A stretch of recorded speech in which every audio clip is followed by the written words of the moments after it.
questions I think we can squeeze in here. This is the kind of question that each candidate drew before the debate.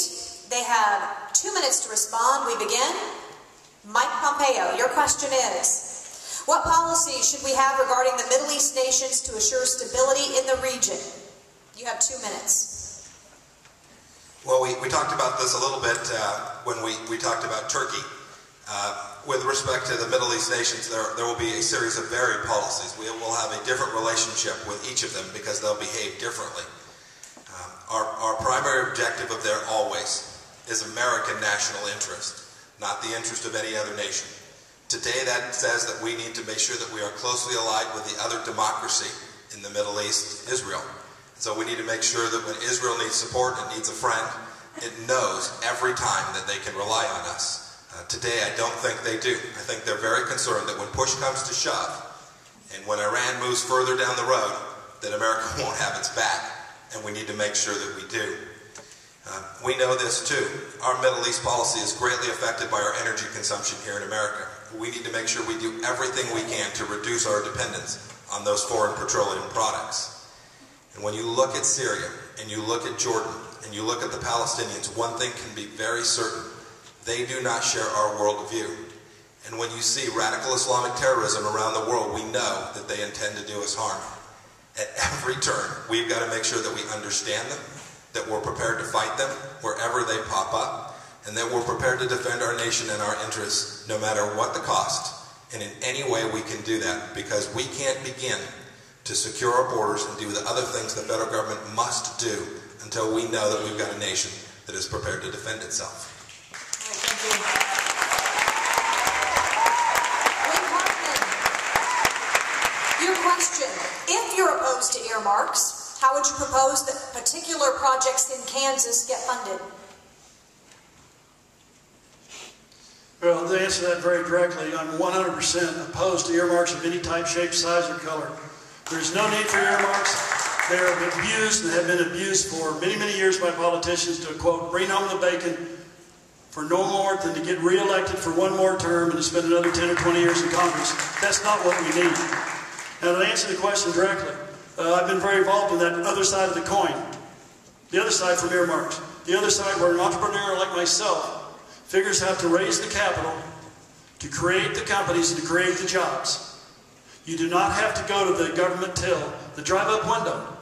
There's a lot of other ways to secure success. One way is to get a group of businessmen like myself around the table.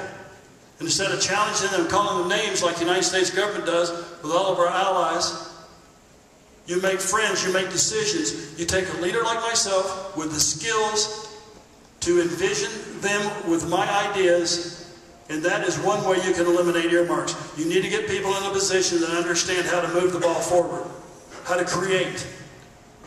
I will say it again, I have spent over 4 decades doing just that. And if I may say so, I've been very, very successful.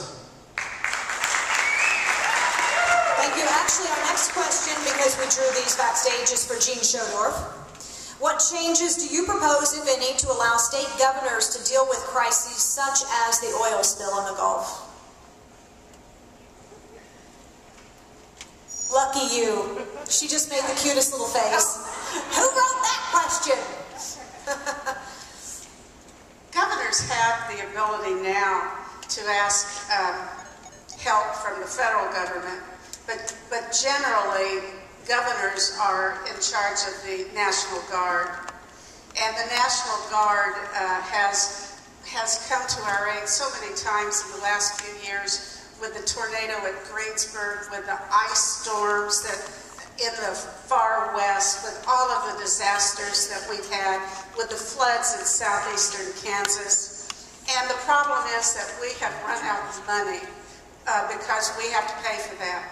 And so one of the things that could help the governors who know what needs to be done in the local or in the states is to have a true partnership with the feds, so that they can get the money faster and also the response time faster. There's got to be plans of the federal government to be able to respond faster, not just, well, for every state. And it's really response time, it's a plan, so that people in New Orleans don't wait, And when there's a hurricane, people here don't wait when there's a tornado to help our citizens who are hurt, who are needing help. Okay. And finally, we have Jim Anderson. Your question, what specifically would you propose to do to secure our southern border? Well, get a new Attorney General. Let's start right about there. New Homeland Security Chief. Hopefully a new President in 2012. To answer that question, enforce our laws on the books, ladies and gentlemen. Something that our administration and past administrations have not wanted to do. Enforce the laws on the books. And you do things like Jan Brewer did. God bless Jan Brewer. She's doing the job that the federal government's supposed to do. The federal government, per the Constitution, is supposed to defend our country, defend our borders, and defend the Constitution.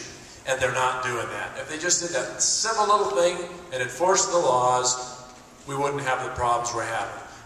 Number two, give the Border Patrol the tools and the resources and the support they need to defend those borders.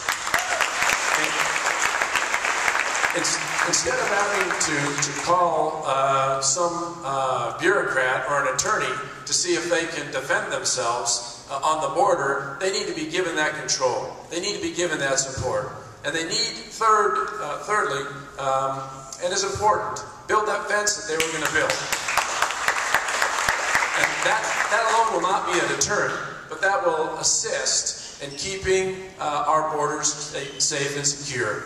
And we need to send the message that there's no more freebies in this country, because we're broke.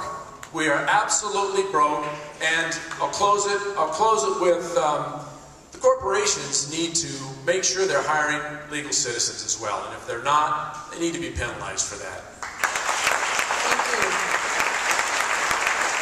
And it's time for our